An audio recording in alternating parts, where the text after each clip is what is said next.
Hi, I'm Jason Alexander, or as you probably know me, Royal Flusher 25 from WSOP free-to-play app.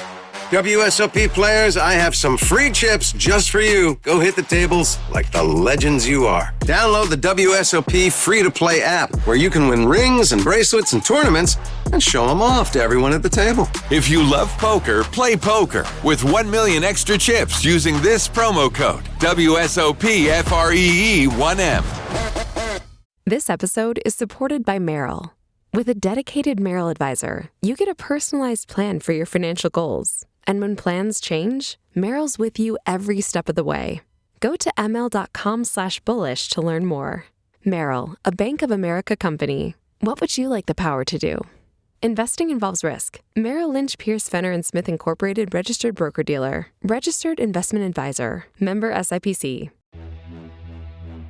This episode of the Race F1 podcast is sponsored by ZBiotics. ZBiotics is an absolute game changer because if, like me, you're in your mid-40s, having a night out with a few drinks can leave you feeling considerably worse the next day, and you can't bounce back the way you did when you were in your 20s. But with ZBiotics, you don't have to make that choice between having a great night or a great next day.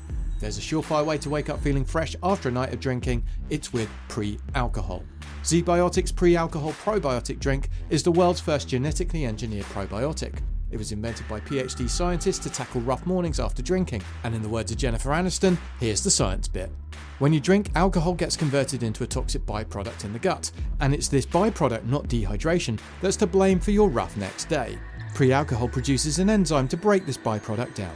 So, just remember to make ZBiotics your first drink of the night, drink responsibly, and you'll feel your best tomorrow. Try it for yourself, and you will believe the hype. Go to zbiotics.com/race to learn more and get 15% off your first order when you use RACE at the checkout.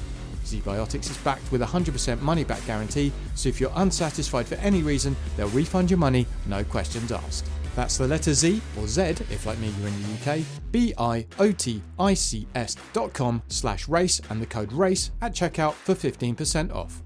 One last time, zbiotics.com/race.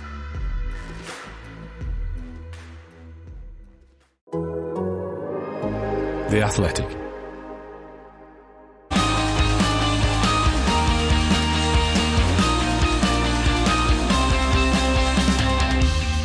The race is on, and Oscar Piastri took a brilliant victory in the Azerbaijan Grand Prix after passing Baku specialist Charles Leclerc in a thrilling race. But how big a missed opportunity was this for Lando Norris? And now it's lost the Constructors' Championship lead to McLaren. How much trouble is Red Bull in? I'm Ed Straw, and joining us to tell all are Scott Mitchell-Malm, Mark Hughes and Samarth Kanal. Scott, that was great, wasn't it? What a race. Yeah, outstanding Grand Prix. One of the best I can remember watching for a few years, certainly in this era. I think it's probably the best race of the season. 3 different drivers, 3 teams in the mix.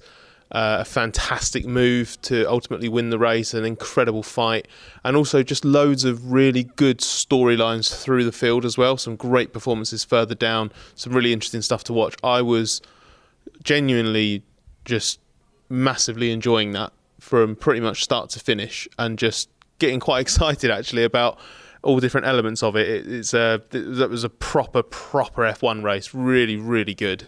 Mark, what do you reckon? Race of the season so far? Definitely, yeah. And even, when Piastri did that big move to take the lead, which was exciting in itself, that wasn't the end of it. It still kept going. The race was still alive until probably 3 laps from the end, really, when Leclerc's tyres finally gave up. And anything could have happened.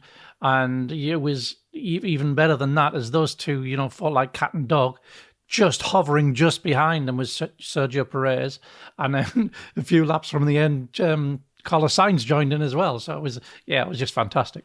Yeah, you want these races with lots of storylines. And somehow it's just one of those races that you think if you ran it 1,000 times, like you ran in the real world, all the simulations that teams do, you get different results. Yeah, 100%. There was so many different variables, so many things going up and down the field. There was just action all the time. I actually thought it was a bit of a modern classic, genuinely. Like, I was glued to it the whole time. I think that it's one of those that you definitely want to watch the highlights of again. Maybe it's showing my inexperience calling it modern classic, but I'll stand by that, definitely. Yeah, I think modern classic is a fair point, and we'll get into some of the detail now. So, Mark, Just how impressive was Piastri in taking this win, and how did he do it? He was fantastically impressive. He had one chance to win the race, really, and he took it, and it was very, very marginal, and he made it work. And so, yeah, that first stint, you'll have seen him hovering around the back of Leclerc, in the DRS zone, but not really being able to make it work, and then Leclerc extending out.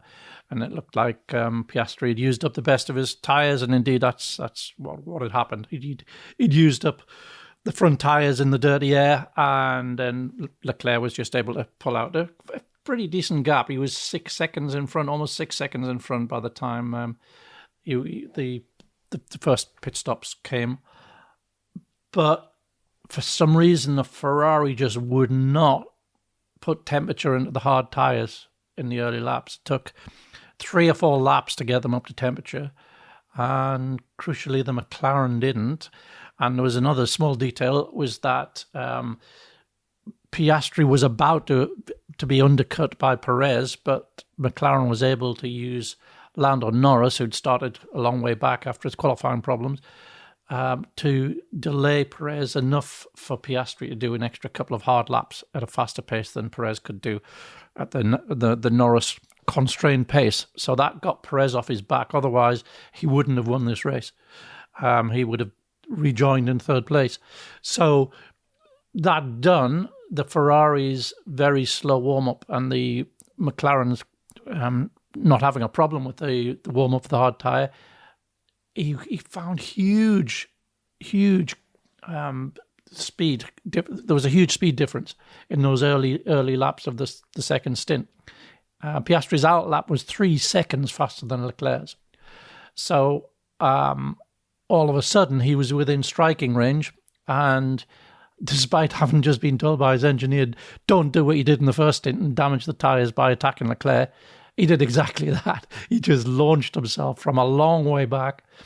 Leclerc didn't think it was a big deal. He thought, it's all right. I should have blocked him, but I'm sure he'll use up his tyres and I'll be able to save mine by using DRS, and then I'll be able to get past him again late in the race. But of course, it didn't happen that way.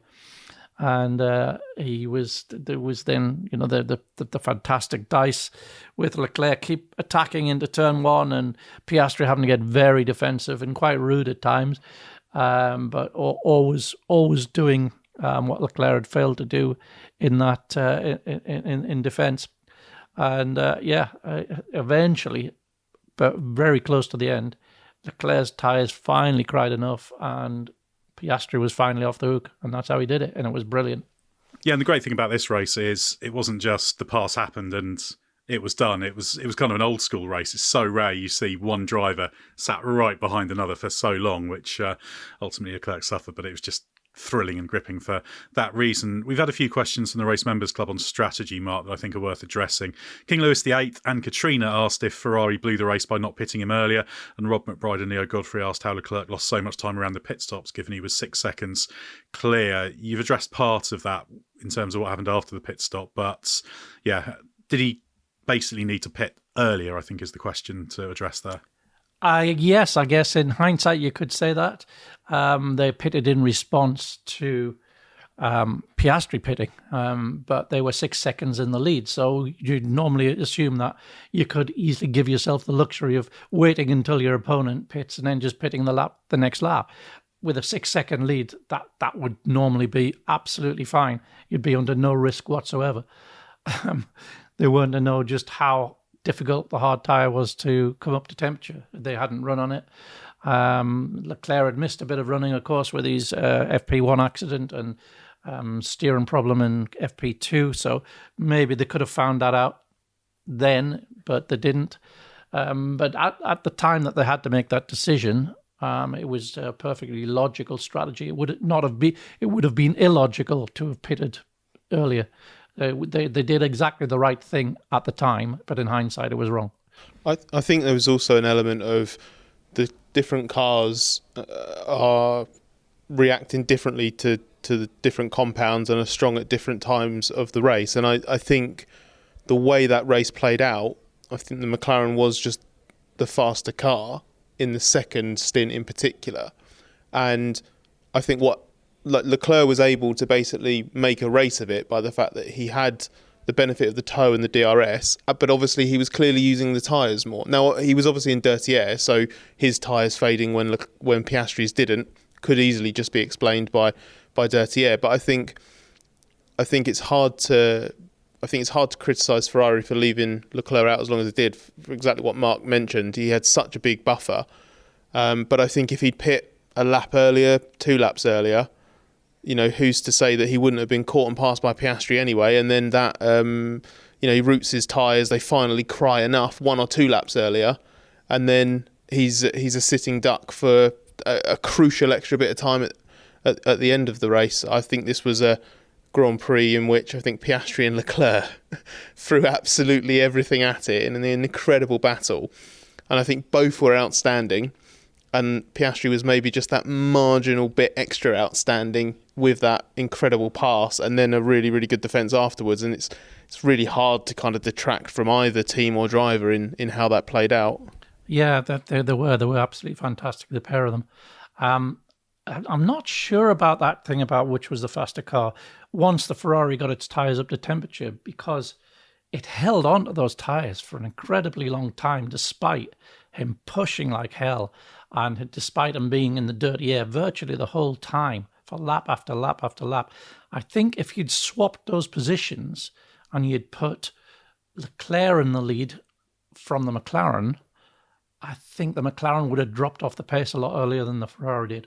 So I think actually the relative performance was just based upon track position in that second stint, and it was just all down to that initial slow warm-up of the hard tyre. I think actually the Ferrari is probably faster once it got into its stride, but it's no good if you're having to do that from one place behind because you haven't been able to get your tyres up to temperature quickly enough.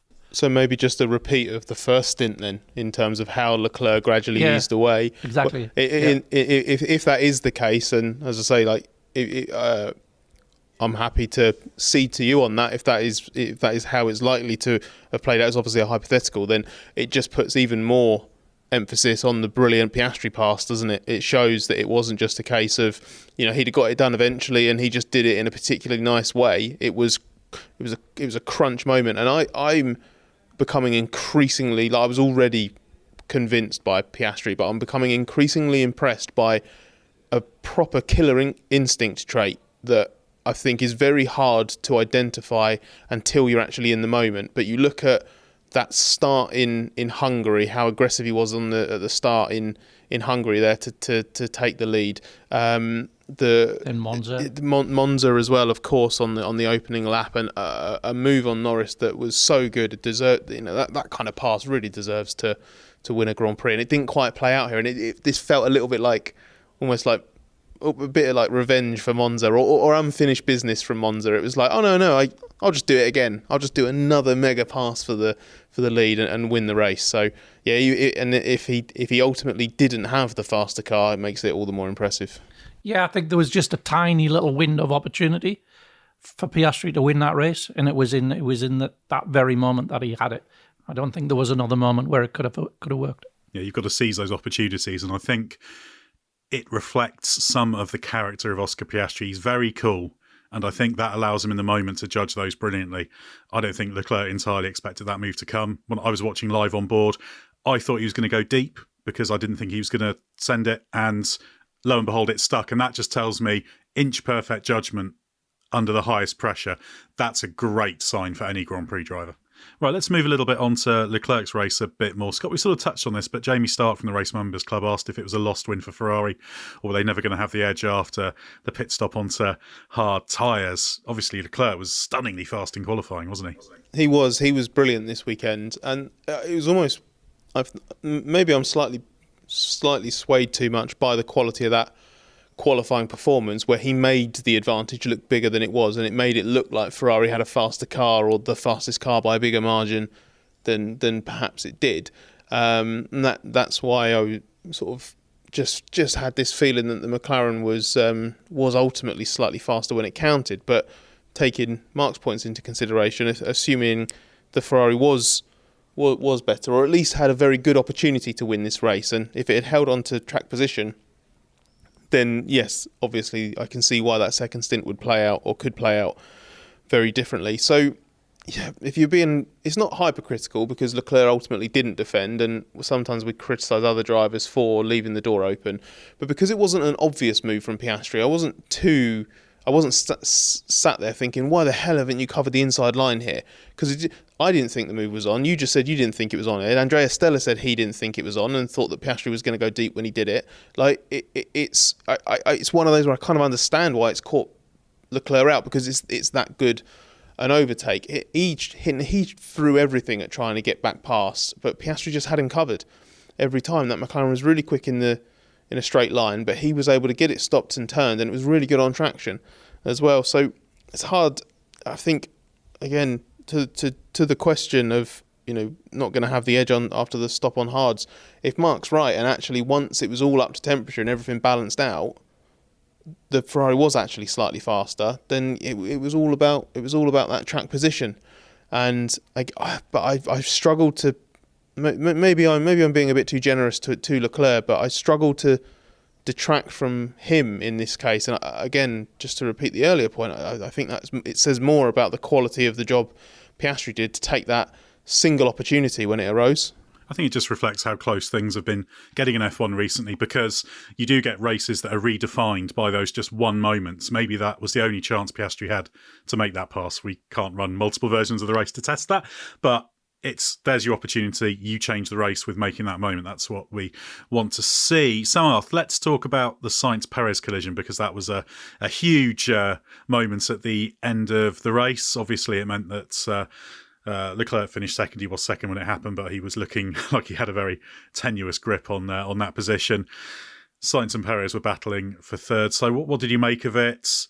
What did the stewards make of it? And why did you show such reckless disregard for Carlos's health when you spoke to him after the race? Cheers, Ed. Let's start with what the stewards made of it. They called it a racing incident. And they reviewed all the footage and they saw that kind of no driver was predominantly at fault, and they just let it go. No further investigations and no penalties. What I make of it is that I don't think it's strictly a racing incident in terms of I don't think it's just a neutral zone. I think that both of them kind of made slight misjudgments there. But I wouldn't go as far to say that they should be punished. So in that sense, I think, you just say, let's let it go, and that happened, because I think when we talked to Horner, he said Sainz jinked the wheel to the left and moved into Perez, and then he quoted the sky pad, which ironically is what McLaren did after the Austria incident between Norris and Verstappen. McLaren did that on social media, and Horner turned to the sky pad for his opinion on that. I disagree with that. I looked at it as well. You remember, Canadian Grand Prix a few years ago, Karun Chandhok at the sky pad is not admissible evidence. That's an important thing to remember. Yeah, and a really good point. I don't think in this case he was completely right. I don't think that Sainz jinked the wheel too much there. I think he was doing something that was understandable and trying to get away from the wall, which is completely fair as a racing driver, because you don't want to be stuck in that position. At the same time, Perez had kind of stuck his nose in slightly where it didn't belong, and kind of reminded me of the Monaco collision. I think it was more that Sainz kind of drifted across. Like, Sainz's wheel was straight, but that's because he turned to the left already to come away from the wall. So his trajectory's set, and he's not actually coaxing the car anymore over to the left to turn across Perez, but he is letting it drift slightly lazily to the left. Perez has moved out because he's already alongside on the exit. I actually think Perez was entitled to do that, because that was where the space was. And they both wanted the Leclerc toe. That was I think, the other factor that led to this. Neither, because they both could have eased up a bit, and I think Sainz was sort of pointed towards where the Leclerc toe was, and Perez obviously didn't really want to cede. They could have eased up, but again, why would you ask them to? And also, it's almost a survival instinct to just stray away from the wall, right? Like, he's not going to want to be on that right-hand side. So I did think it was a bit ridiculous to say that he turned into him. I don't think he did, and I can see why it feels like Sainz was more the instigator of it, but I'm kind of fine with it being labelled a racing incident. I'm more interested to know why Samarth hates Carlos Sainz. Oh, right, yeah. We forgot about that. No, that's not what happened. What happened was that Carlos Sainz came up to me, and then I asked what happened. And then he said, "Oh, by the way, I'm fine." Yes, I was about to say, I bet it was some kind of passive-aggressive, I'm okay, thanks for asking. And in all fairness, I feel bad because manners are free, and I clearly forgot them back in the media centre. But at the same time, I kind of assumed he'd be fine, seeing as he'd just done about 10 other interviews with TV. It's hot and uncomfortable in the TV pen, and I'm tired. So that's my excuse. But I apologise to him. I hope he's fine. And next time I won't leave my manners in the media centre. Next time they'll probably complain at you asking lengthy questions, though, and they won't spend too much time there. So you can never please Formula One drivers. But obviously that incident, did define the end of the race. It did mean that George Russell moved up to third place. It made sure Leclerc could finish second. And it was kind of a suitably dramatic end to the race, even though it meant that it ended under virtual safety car. Time now to tell you about the sponsor of this episode, Grammarly. Do you struggle with when to use fewer instead of less? Do you find yourself writing important emails which, when you look back on them, take far too long to get to the point? Are you guilty of exclamation marks and too much jargon? Well, Grammarly is an AI writing partner that helps you find the words you need and the right text for your context. It learns your personal style and your brand or company style to give you personalised suggestions based on what you're writing and who's going to read it. Grammarly works across all the apps and sites you use like Word, Google Docs, Pages, Slack and more, so there's no need to copy and paste. Grammarly works where you work. Smart features like tone suggestions help you navigate even the most difficult work conversations. And what's more, data privacy and security are woven into the foundations of Grammarly. It's the gold standard of responsible AI with 15 years of best-in-class communication, trusted by tens of millions of professionals and IT departments. So get AI writing support that works where you work. Download Grammarly for free at grammarly.com/podcast. That's GRAMMARLY.com/podcast. Grammarly. Easier said, done. This episode is supported by Merrill. With a dedicated Merrill advisor, you get a personalized plan for your financial goals. And when plans change, Merrill's with you every step of the way. Go to ml.com/bullish to learn more. Merrill, a Bank of America company. What would you like the power to do? Investing involves risk. Merrill Lynch, Pierce, Fenner & Smith Incorporated, registered broker-dealer. Registered investment advisor. Member SIPC. As you've probably heard by now, we've teamed up with BetMGM this season. We'll be using BetMGM lines to make all of our picks, and we'll have special offers for our listeners each week. If you haven't signed up for BetMGM yet, use bonus code The Athletic, and you'll get a 1-year subscription to The Athletic, plus up to a $1,500 first bet offer on your first wager with BetMGM. Here's how it works. Download the BetMGM app and sign up using bonus code The Athletic. Make your first deposit of at least $10. Place your first bet on any game and claim your voucher for a 1-year subscription to The Athletic. See BetMGM.com for terms. U.S. promotional offers not available in D.C., Mississippi, New York, Nevada, Ontario, or Puerto Rico. Gambling problem? Call 1-800-GAMBLER. Available in the U.S. Call 877-8-HOPE-NY or text HOPE-NY 467-369 in New York. Call 1-800-NEXT-STEP in Arizona. 1-800-327-5050 in Massachusetts. 1-800-BETS-OFF in Iowa. 1-800-270-7117 for confidential help in Michigan. 1-800-981-0023 in Puerto Rico. First bet offer for new customers only in partnership with Kansas Crossing Casino and Hotel. Don't forget, if you haven't signed up for BetMGM yet, use bonus code The Athletic, and you'll get a 1-year subscription to The Athletic, plus up to a $1,500 first bet offer on your first wager. Right, Mark, let's take a look at Lando Norris's race now. Started down in 15th, so how effectively did he limit the damage? Presumably pretty well, actually, given he finished 4th and was actually ahead of Max Verstappen. So there wasn't literal damage because he gained a few points, but how did he make his way from 15th to 4th by the flag? Yeah, great drive. Got himself up to 12th within a lap. Then just gradually picked off places and opportunities as they arose. The McLaren, as we know, is a very quick car. He was just clinical in how he used it. Started on the hards, which was a perfectly logical thing to do, given how far back he was starting. Ran until lap 37, which was 20 odd laps longer than those starting on the mediums at the front, which of course meant that he was on the much faster medium tyre at the end when on low fuel, and he took the fastest lap as he made that charge, going past Russell, going past Verstappen, and playing a crucial part in the team victory as well in that little phase where he slowed up Perez for a couple of laps. Given the unfortunate position from which he started, I don't think you could have asked anything more. I think that was a really terrific drive. He had a little bit of a slice of luck as well with that Perez-Sainz collision. Not that it moved him up, because he was still going to gain on Verstappen because he was ahead of him. But Verstappen had just dived into the pits, which people might not have noticed because there was a lot else going on, taken softs, and he would certainly have got fastest lap. It would have been, a 90% lap would have got him fastest lap on those tyres. So that meant a 3-point gain for Norris rather than only being a 1-point gain had Verstappen got that. But Scott, we keep talking about Lando Norris's World Championship push. There was all this talk about team orders into it. I'm still waiting for Lando Norris to actually properly get into championship contention, as listeners will know. So what does this change anything for you? I don't think it changes very much. I am actually of the belief at the moment that the wrong McLaren driver is in title-winning form. Because if you go back all the way to Imola, since then, Piastri's actually scored more points than anyone. And in terms of consistency, in terms of execution, in terms of form, just on race wins either side of the summer break, and like I said earlier, that instinct that he's showing at the moment to grab the opportunities that are there, with the exception of maybe labouring a touch when he caught Lewis Hamilton at the end of the Belgian Grand Prix. I can't think of any, and that is being hypercritical, because there wasn't really an obvious chance for him to go for something there.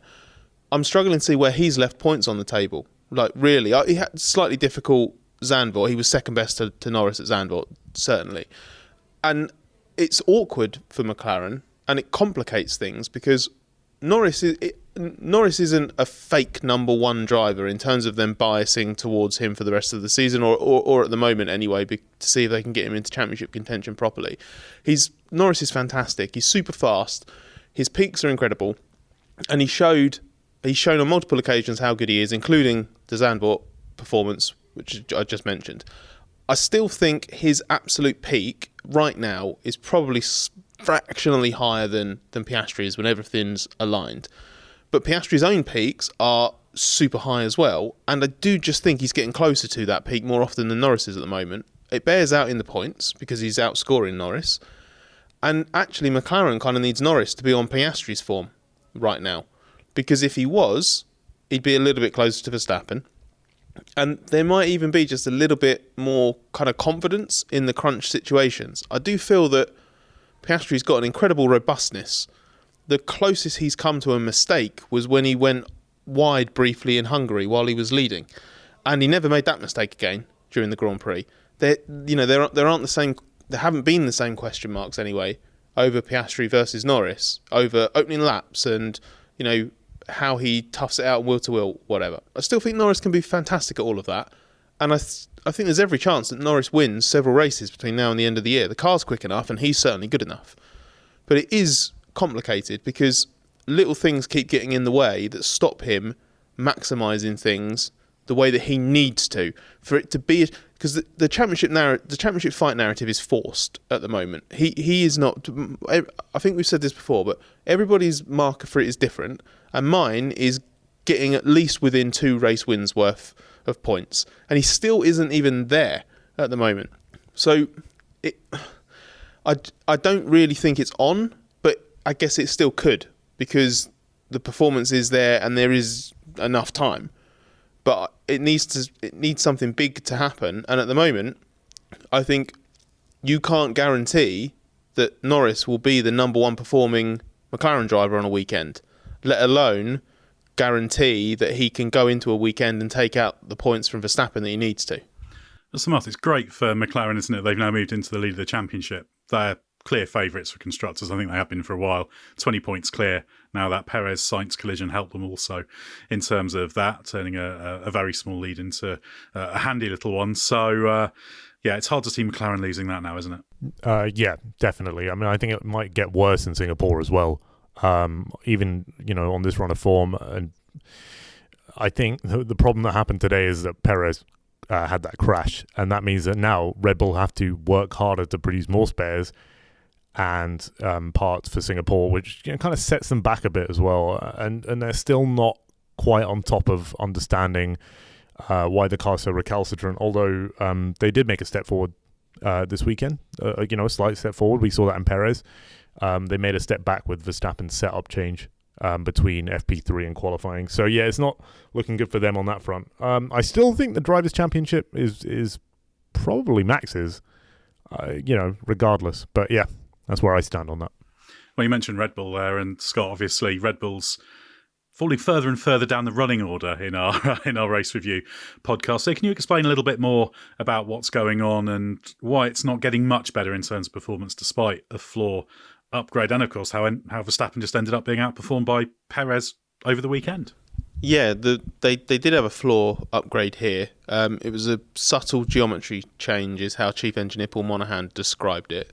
I think if you go on the race website, you can find a piece by Gary Anderson where Gary kind of lays out why it could be more than just subtle in terms of its effect if it works properly. But it was never that kind of change.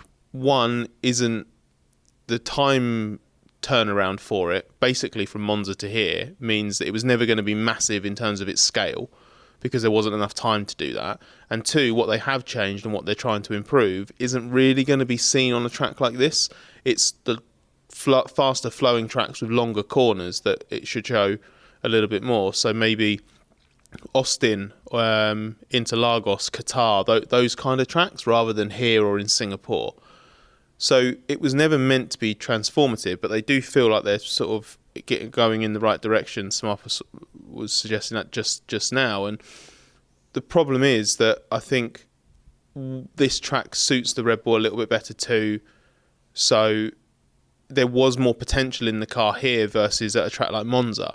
The difficulty for Verstappen was he didn't seem to be able to tap into that in the way that Perez could. And it's probably the first time since Baku last year, which obviously Baku was at the start of the 2023 season. So it's nearly probably 16, 17 months, maybe even longer.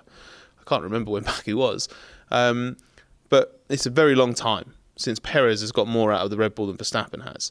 And that is, I think, essentially because the way that this Red Bull is and the way it was here, when the understeer sets in, it is something that Verstappen really struggles with. Perez struggles with it a little bit less, especially on track layouts like this. He's very, very good, even when you need a bit of understeer in the car, just to get the rear rotated and then get on the throttle as early as possible. And it's also a bit more confidence-inspiring, I think, than the way Verstappen wants to lay it on the line, which obviously pays dividends on a track like this, where confidence and rhythm is everything. So Perez has just been in a better place in the car all weekend than Verstappen, and I think Perez was just simply the better Red Bull driver this weekend, and regardless of whether that was because an artificial ceiling was placed on Verstappen or not by the car or the circuit or whatever. So that's why the clash with Sainz was so unfortunate, because Perez was poised to be Red Bull's silver lining from this weekend, and he's ended up with a car crunched heavily into the wall, no points, and a much needed podium's gone bye-bye. Yeah, it's one of the reasons why maybe Perez might have been prudent just to move over to the left. I certainly agree with you that in that incident, Sainz was more the kind of instigator, but sometimes you've got to live to fight another day, haven't you? I'd also just add that Verstappen had just pitted for soft to go for the fastest lap. So Perez's crash just nullified that attempt, which is just even more of a kick in the teeth for Red Bull. Yeah, just have a double punishment for that particular ending to the race. But Mark, we mentioned flaws with Red Bull, and Mercedes were also having flaw chat. This time, the flaw that first appeared on Friday at Spa was taken off the cars, and Mercedes had a so-so weekend. So why is development stuttering there? What's going on? Yeah, they don't seem to be absolutely certain what the new flaw has given them, and given that their most competitive recent races have been with the older flaw, they put it on here because it doesn't seem to be making much difference. Now, I think for Austin, we're going to see a new flaw, and so I think they're really just data gathering between these two existing flaws, really. Until then, I don't think that the flaw is really at the root of their problem this weekend. This weekend it was specifically how it was used, and the tyre seems extremely sensitive to tyre temperatures. If you can get it in the window of the right tyre temperature, is very quick. In the second half of the race on the mediums, George was probably consistently the quickest car. But on the first half, you start on the mediums, on the hard, in the second half. On the first half and the mediums, he was nowhere, absolutely nowhere. He couldn't even keep up with the struggling Red Bull of Verstappen. So, there's something there. I don't think it's to do with floor. There's something in the way it's using the tyres. But, I'm sure they've got plenty of clues and plenty to work on. That sensitivity to the tyre temperatures, Mark, do you reckon that kind of explains why in Mercedes we probably see the most volatile swings between teammates than we see in any of the other teams? I mean, Red Bull aside, because obviously Perez has been through the ringer for the last 6 months, but I don't see other teams with the teammates where it just goes so wildly, and it looks like that you have some weekends where it's like Hamilton will be in the ascendancy and then just disappear. Like he's just absolutely nowhere. Yeah, it's absolutely, I think, and a pattern we're also seeing is that early in the weekend when the track grip is low, Lewis just adapts to it instantly and is very quick. And as soon as the track grip builds up for the next day and the car gains grip but changes its balance, then Lewis just disappears and they can't get the tyre temperatures. He said the tyres were just beginning to come in at the end of his qualifying lap. Well, obviously, that's no good to anyone. So, I think the car is prone to that, but it's something that Russell seems to deal with better than Hamilton. Yeah, and Russell had the third place. Lewis Hamilton came through to ninth. Of course, Hamilton chucked a new power unit into the pool. They made that change before the race. That was strategic. They knew they had to do it sometime because Hamilton had that problem. Was it Australia? Yeah. Going from memory, that's always dangerous. Yeah, it was Australia. So they just thought this is a good opportunity to do that. But some interesting times at Mercedes, and obviously development with these cars is not always straightforward. Now, Samarth, the midfield battle, it was a gripping one all race. Aston Martin, Williams and Haas were in the thick of that. Fernando Alonso prevailed with 6th place ahead of Alex Albon. In fact, Alonso pretty much led that from start to finish in terms of control. Obviously, there was the pit stop phase when he wasn't, but that was a good result for them. But I think the big story really is Franco Colapinto, isn't he? Did you expect points for him in only his second race? Yeah, my sympathies with the TV director because there was just so much going on today. It was brilliant. And Colapinto did a great job. I didn't expect him to score points, though, I will admit. Not because I thought he would underperform, but I just expected Hülkenberg, Perez, Sainz to finish in the points. And of course, we were going to have Norris coming up as well. So, no, I really didn't expect it. He did a masterful job. And he's the first point scorer from Argentina in more than 40 years in F1. So, that's great too. The significance of that performance this weekend, it's hard to overstate it for Williams because it justifies, obviously, the ruthless driver decision. Binning off a driver mid-season, regardless of whether they've been underperforming or not, is still a difficult decision to make. And there were some people, quite a lot of people I would imagine, that even if they could understand dropping Sargent, didn't understand picking Colapinto. He himself said after the race that he understands it's basically a big bet to make and one that maybe people didn't understand. And frankly, with the competitiveness of the midfield, I was actually talking to Alex Albon about this on Thursday. They're really only fighting over 1 or 2 points places, like 5 teams basically, squabbling over 1 or 2 positions, because the first 8 places in the classification should be locked by the top 4 teams. Now, obviously, you had 1 or 2 cars out of position for most of the Grand Prix today, but that's why I didn't expect Colapinto to score points, not just here, but like maybe not even for the rest of the season, because he could do a really good job being thrown in at the deep end and just come away with a bunch of 11th and 12th places. It was very, very, very easy for that to happen. So to be as quick as he was and as assured as he was, to bounce back from the crash that he had early in the weekend in FP1, he's been so good here. And I know that this is an unusual track and it imposes some weird limits on some drivers. It's not Albon's favourite. It's not Nico Hülkenberg's favourite either at Haas, for example. It's not Carlos Sainz's favourite. I don't care. Like, I think for a driver to come in and on his second start in the car with as little as experience, he's not been here before either. I thought that was fantastic. And if Sauber haven't already made their mind up, I got a couple of inklings this weekend that Valtteri Bottas might be very close to a renewal for next season.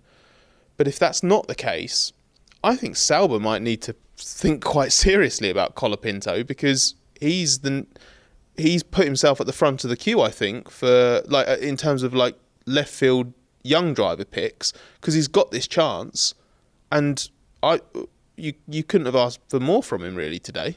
It's a great example of somebody taking what I consider to be quite admirable attacking approach to it, because Colapinto basically in F1 terms had nothing before he got this seat.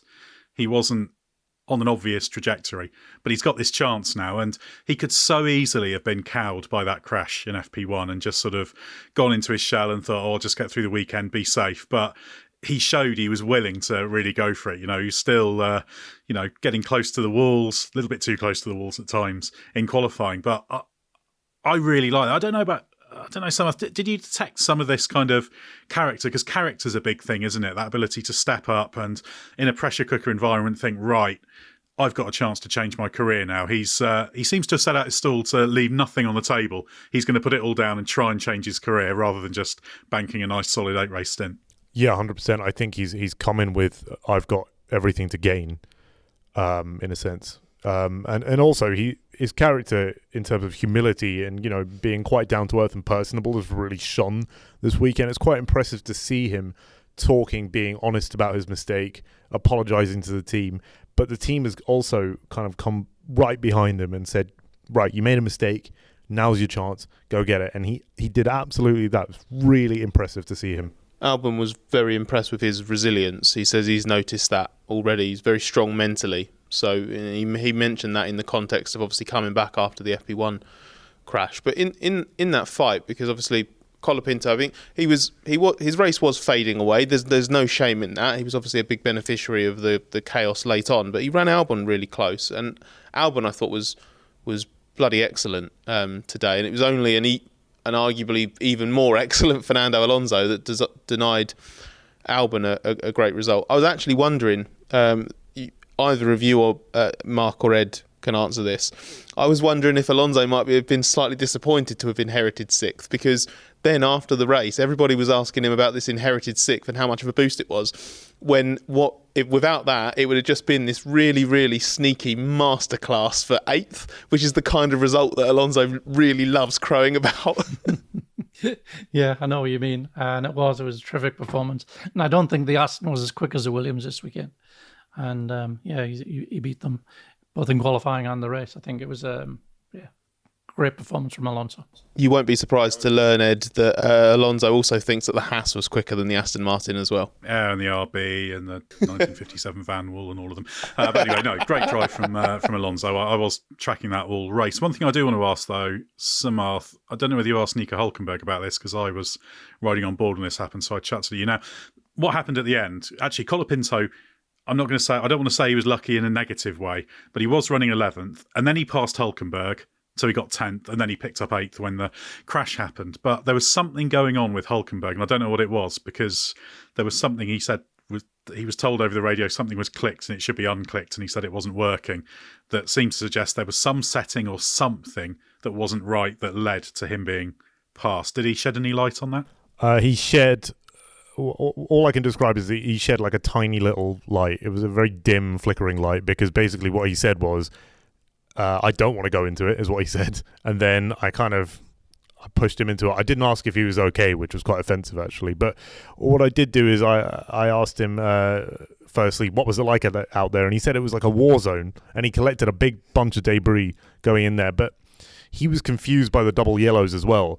So in that phase, he might have flicked something on the steering wheel.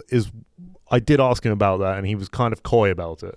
I think what happened is there was some kind of settings issue that was self-inflicted from Hülkenberg, and then he was trying to get out of it. And then I think what happened, having obviously had the yellow for the crash and hit some debris, I think he wasn't quite paying attention and hadn't realised it had gone green. It was green again straight after, and that's what let Bearman get past him as well. Yeah, he got, well, Hamilton as well. And Hamilton, sorry, yes. So yeah, because the Colapinto pass happened before the crash. And yeah, I think you're probably right. He was still trying to work it out when that happened. Then he got mugged, basically, when they got into the green flag zone. He was...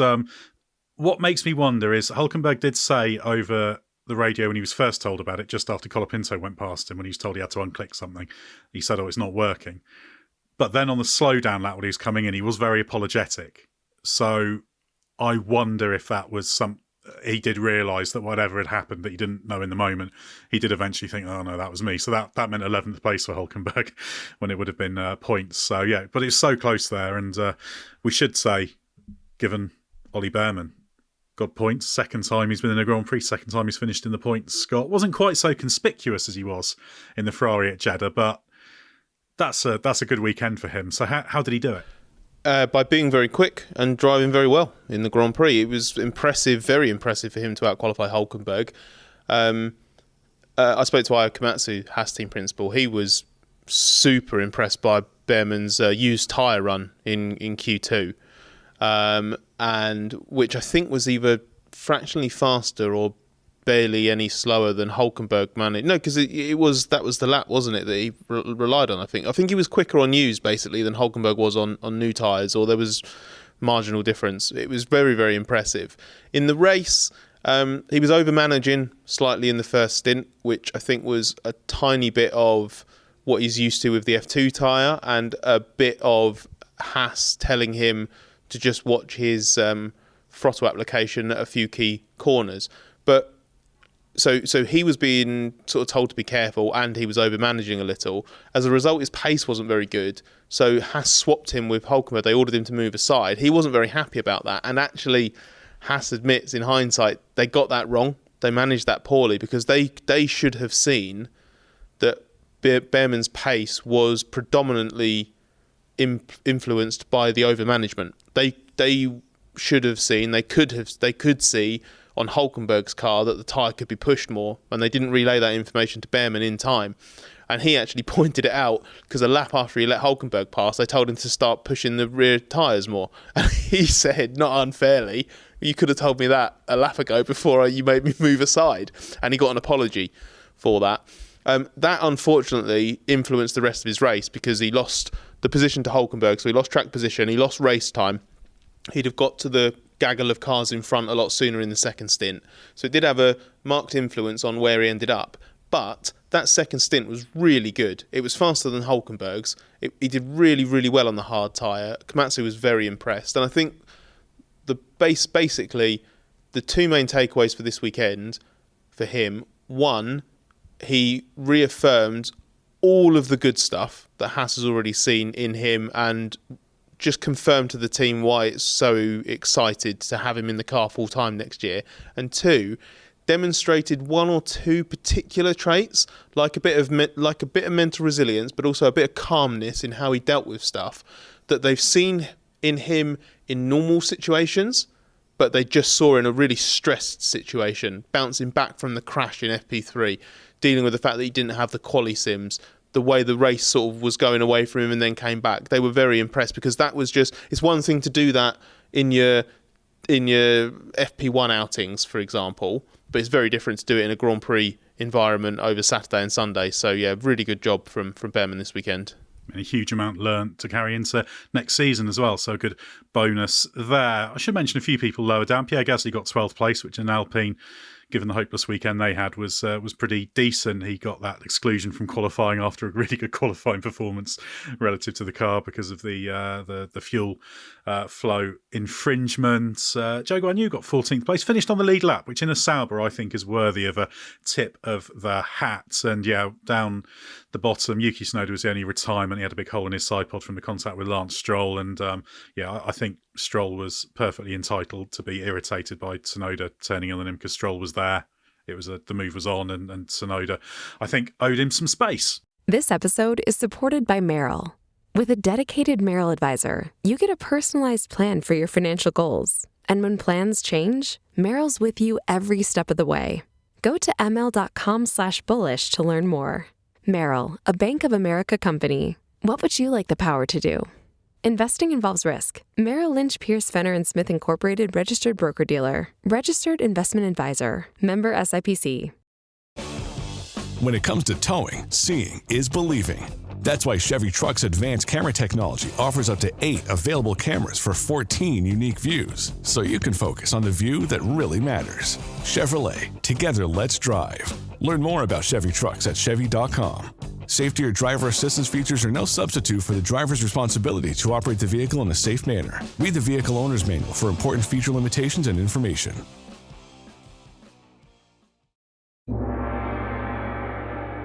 Did you know Nationwide is so much more than a great insurance company? They're one of America's largest financial services companies. Like how I'm more than just quarterback Peyton Manning, I'm also meditating Manning.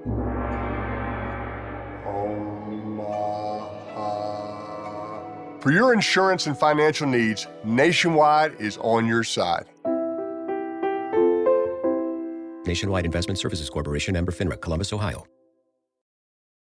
Right, well, let's move on now to the final part of the podcast, which, as ever, is dedicated to your questions. Thanks to everyone who's joined the Race Members Club. And, of course, you not only get to ask us questions on the podcast, but you also get bonus podcasts, exclusive live streams, and all sorts of other benefits. Head to Patreon to find out a little more. And remember, we've got a 7-day free trial going on as well if you'd like to check it out. As always, loads of questions. We're going to tackle more of them in the midweek podcast, but we'll get through what we can here. Mark, the first question from George Vandini. Is it fair to say that Leclerc's hard tyre pace issues were down to him, not Ferrari because of Sainz's late pace, or am I being too harsh? You're being a little bit harsh, yes. It was purely a kart rate. If you look at Carlos Sainz's outlap, that was 2.7 seconds off the pace. Leclerc's was 3 seconds off the pace. It was clearly a kart rate, not a driver one. Scott, a question from Ben Hawkes. Was whoever was in front going to win, as they'd be able to run in clean air, and the McLaren and Ferrari were very close on pace?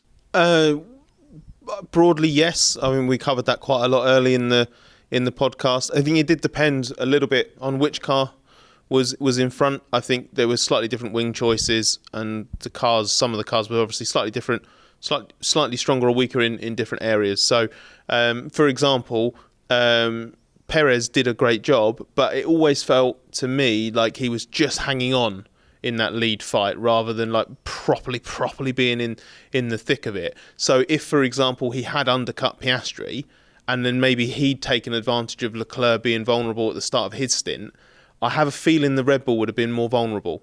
So yes, I think whichever of the McLaren or Ferrari had track position in the final third was going to win, but obviously not any of the 4 cars, because obviously the Mercedes was very quick at one stage but was also very poor in the first part of the race. Samarth, question from Matt Curry. Charles Leclerc would have been fourth if not for Sainz and Perez colliding. How much sleep is Charles going to lose over not defending better against Piastri's pass for the lead? Yeah, I think he was caught unawares a little bit. I don't think he'll lose too much sleep over it, because F1 drivers seem to be able to compartmentalise pretty well. But what I will say is that he's probably going to be quite peeved about losing that massive advantage he had before pitting. And then coming out, and he was only 1.5 seconds. It got cut down about 5 seconds, his advantage. And he didn't really know why that was as well. It might have been due to tyre warm-up, slow outlap there that really cost him. But that's a massive loss that he had there. That really cost him when he pitted. Next question I'll take from Jack C. Surely the questions of Oscar Piastri's tyre management are quashed once and for all. No, I don't think so. I don't even think really they're questions. He's just going through the thing that drivers do. There's a lot to learn on the tyres. It takes quite some time, and even the most experienced drivers will say you never really stop learning with the way these tyres behave. There's so much talk about it, and rightly so. But he is improving. He is learning, and I think he even learned a bit during the race, because obviously he struggled a little bit when he was chasing in the first stint and actually worked the mediums a little bit hard early on. But I think actually his quick pass, despite the fact the team thought he might need to manage the tyres at that phase, reflects some good development in that side of things, because I just think he thought, I've got the chance, I'll be much better off if I'm in clear air. This tyre management assignment will be much easier ahead. So that's kind of how I see it. But Piastri, he's building up that data bank, the knowledge of how to manage the tyres. So I don't think, yes, it's been a weakness, but not any more so than you'd expect for a driver who's in the middle of their second season. So yeah, he's coming on. There'll still be times where he struggles a bit because even the most experienced have those problems. But yeah, it's just all part of the learning curve. Mark, a question from Ben Wood. What are Mark's thoughts on the scenario of Lando Norris using up his soft tyres and going for a 3-stopper when he was deep into a stint on hards? It had to have been considered by McLaren given how many new softs Lando had. This soft was it had far too short a range. The C5 was just wasn't considered to be a race tyre. It's good for qualifying. It was about a second faster than the medium in qualifying, and it was good for setting a fastest lap with. But you'd be doing 5 laps, 6 laps before it was way slower than a medium. Therefore, you'd lose all the time that you'd gained by having to make the extra stop. And Scott, a question for Ed R Gaming. This is taking you back to Ollie Bearman, a few more details. How was Bearman's first weekend with Haas compared to his teammate? Did Hülkenberg underperform in qualifying, or did Bearman beat him on pace? Was he also correct that without a lockup he'd have been in Q3, or did Albon still likely have the time on him? No, I think Bearman would have been in Q3 without that mistake. That lap was a lot faster because his first run was unused, and then that was a new set. I think Komatsu told me he was half a second up at the time of the error, so I think he would have got through.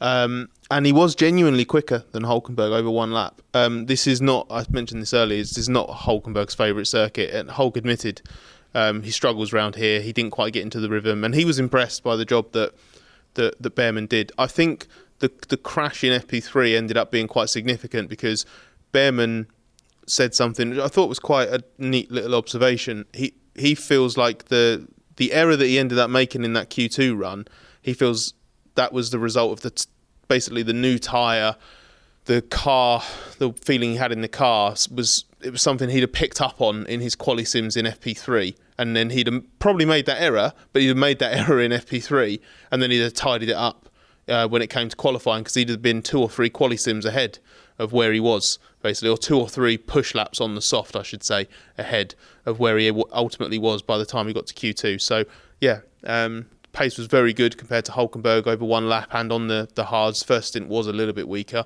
and there was a little bit more on the table, which is why I did bump into him briefly, actually, Bearman, towards the end of the evening. I said well done to him, and he was like, he definitely wanted a bit more out of this weekend. That's always a good sign, though, I think. Drivers should never be satisfied with what they've got. You always want to see them wanting more. Samarth, a question from Per Lorentz. Did drivers like Liam Lawson, Bearman and Colapinto prove that midfield teams should be more aggressive in their driver choices mid-season? Replacing a struggling incumbent driver with an F2 junior seems to be a formula for success at the moment, both for point scoring and for junior driver development. Well, it certainly seems to be the way, but I wouldn't say it's as simple as that, because you ditching a driver mid-season means that you probably have to pay off the rest of their contract. If you're working under a cost cap, or you just want to spend that money on something else, that's quite a bit of a commitment. The other thing is you really need to commit with a young driver. Colapinto's done a really great job for sure, but he's also been moulded by the driver academy. It takes a long time for them to get to that stage. And if you're not confident you have the time or resources to commit to the driver in F1, let's say, if you were just going to pull them in for 1 year and then go for a more experienced driver at the end of that, it's just not worth it sometimes. You need to give them time to kind of make mistakes. They might crash. They might do, if Colapinto came in next season, I don't think every race would be like this. I think he'd make mistakes. But you need to be ready to take that hit. So it's not as easy as a decision just to say, well, why don't we just pull up an F2 rookie? But yeah, he's done a great job, and it shouldn't also take away from the job that drivers like Bottas or Sainz, have done a really solid, consistent career. Next question from Jason Phillips that I'll take. If Charles Leclerc carries on this form, is there a chance he enters the title fight? I mean, I'm always saying people aren't in the title fight. He's 78 points behind Verstappen. I'd be staggered if he could get into the title fight from there. He could beat Norris in the championship. That's certainly possible. Taking second, very, very doable, particularly with how consistent he's been, and he is on a great run of form. But yeah, I'm still waiting for somebody to actually create a title fight with Max Verstappen. And I suspect, as history tells us, playing catch-up is very, very difficult. And I'm not sure anyone's going to. Be great if they do. I don't mind who wins it, but you just want a championship that goes down to the wire, don't you? But I'd be very surprised if Max Verstappen wasn't champion in a couple of months' time. Mark, a question from Thomas Knight. Is there something with Lewis Hamilton's driving technique that explains why he struggles relatively in low grip conditions? Baku and Sochi especially come to mind. I'll add the caveat to this that there's kind of two different low grip conditions. There's low grip within a weekend and then low grip track to track, isn't there? So that's a short question, but it's quite a lot of variables to be considered. Yeah, in terms of a track surface, you used to see him struggle relative to Valtteri Bottas, who's very, very good on a low grip surface. Lewis would tend to attack more and try and do something that the car wasn't capable of doing. Whereas Valtteri is very good at just driving up to, just nudging up to the limits on a low grip surface. But I'd say relative to George Russell, he's probably actually better on low grip surface. And it's just as we talked about earlier, as the car balance changes when the track grips up, that with this particular car and the traits of this particular car, that Lewis struggles. Next question for you, Scott, from Jacobus VDL. We never hear how the people of Baku feel about having F1 take over the centre of their city every year. Does the average Baku resident love it or loathe it? I saw some pictures of the traffic in the city on a normal day. It looked chaotic. I'd imagine that the race causes a lot of disruption in what looks like an already disrupted city.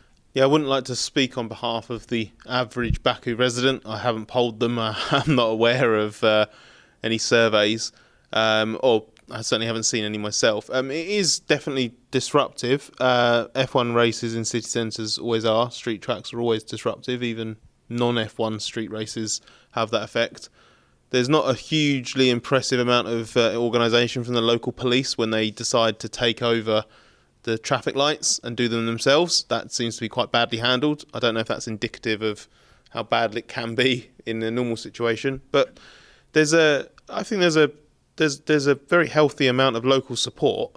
So whether that is, I don't know what the demographic is of the trackside fan base here. I don't know how much of it is a local audience. I don't know how much is actually travelling in from surrounding countries or regions that can get here, and this is a sort of easier one to reach. But it's always well supported, and you can see like it's certainly not a sparsely supported race. And I've generally had quite a positive experience here in terms of the people in the city sort of welcoming F1 personnel and tourists, like in hotels, restaurants, that kind of thing. So I don't think it's unwelcome, but I'd be willing, obviously, to revise that if actually it turns out that the vast majority of the Baku public dislike it. I'd just add that it can be disruptive and stuff, but there's a lot of good stuff that happens as well. You know, you bring in local school kids to see it, and actually the staff here have been so excited seeing the F1 drivers here. They're really engaged with it. They've also been very helpful when I lost my phone, so thank you to them. I'll also say that at Turn 16 they had a female-only marshals post with local marshals, which was really cool. So they're doing a lot of kind of gender equality things to bring people into motorsport, and that does have an effect on the wider community. That is a really nice thing. So, you know, some real positive things to come as well. Right, next question for you, Samarth, from Jan Alexander. Will the results over this weekend influence Sauber's decision on their 2025 lineup, either by putting Colapinto firmly in the mix or by making them more willing to take a punt on Gabriel Bortoleto? Yeah, so I think Scott touched on this earlier, that Bottas might be close to signing, but they'll definitely be considering who else to pick up. And Bortoleto, I must say, is a very talented driver. But the thing is, he is still young and fresh, and you really have to commit to that. I've got to say Colapinto would probably be ahead of him in the pecking order on that, just because of this performance here and the fact that he conducts himself so well. It probably depends on other factors, whether you can pry them off the hands of McLaren or Williams, respectively. And Bortoleto, of course, took the lead in the F2 Championship this weekend. The final question I'll take from Dewey Priest. The chat about track and temp conditions in the build-up made it seem as though we should be expecting most teams to two-stop. Are the analysts and Pirelli misreading the data or just being overly cautious? That's a difficult question because it's difficult to predict what the tyres are going to do. Nobody's run proper full-on race stints. They can be very sensitive. Small changes in temperature can make a big difference. It's well worth looking back to 2020, the COVID year when we had those back-to-back British Grand Prix, because remember, you had one Grand Prix on one day where it was the fronts that were the concern, and then a week later you had the next race. Yeah, the compounds were one step softer, but that wasn't a factor in this. And suddenly rear tyre blistering was the problem. It can take very, very small changes to knock predictions and expectations out of whack. So there's a huge number of external factors, and then there's the kind of internal race factors. What other people do? How much are you in traffic? How much dirty air are you in? Does somebody kick off an earlier than expected pit stop strategy? Do you then have to react to that? Or do you have to manage? It's a very, very dynamic thing, strategy. And I think there's a tendency to think that tyre performance is an absolute. It's the case, isn't it, Mark? If we ran that race again, different things would happen. It's not like always exactly the same thing. Very, very small parameters, and there's a lot of them can combine to change things, so that there can often be no absolute certainty on whether it's going to be a one-stop or two-stop or whatever. Yeah, that's right. It's termed a black art even by the tyre technicians, and it really, when you're dealing with rubber and its interaction with track surface and different track roughnesses and different track temperatures, the smallest thing can completely change the balance and the balance of the car, and thereby what becomes the quickest way to run the race, and whether you can make up the 20 seconds of pit loss by getting on a fresh set of tyres, or whether the performance advantage of a new set of tyres isn't enough to do that. So tiny little things will just swing the outcome dramatically. It's not that there's a right or a wrong answer. These things you can only look at and say, on this day, at this minute, in this hour, this was the correct answer. But there's no way that it ever stays still. Yeah, complicated sport, Formula One, which is one of the many reasons why we love it. But thank you to everyone for your question. Thanks to Mark, Scott and Samarth for your insight. It's a double header, of course, so we're going to be heading off to Singapore very, very shortly. So stay with us for everything you need to know from the world of Formula One.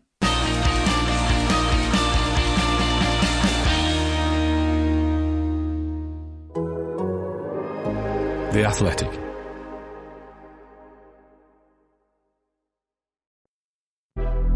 College football is back like never before. I'm David Ubben, and I host Until Saturday, the Athletics Leveled Up College Football Podcast. 3 times a week, you'll hear me and my co-hosts, fellow Athletics senior writer Chris Vanini and 2-time national champion Damian Harris, embrace the sport's new madness with you. We're also just going to have a ton of fun enjoying all the things that make college football great. Check out the brand new Until Saturday, every Monday, Wednesday, and Thursday this fall. You can find us wherever you listen to your podcasts.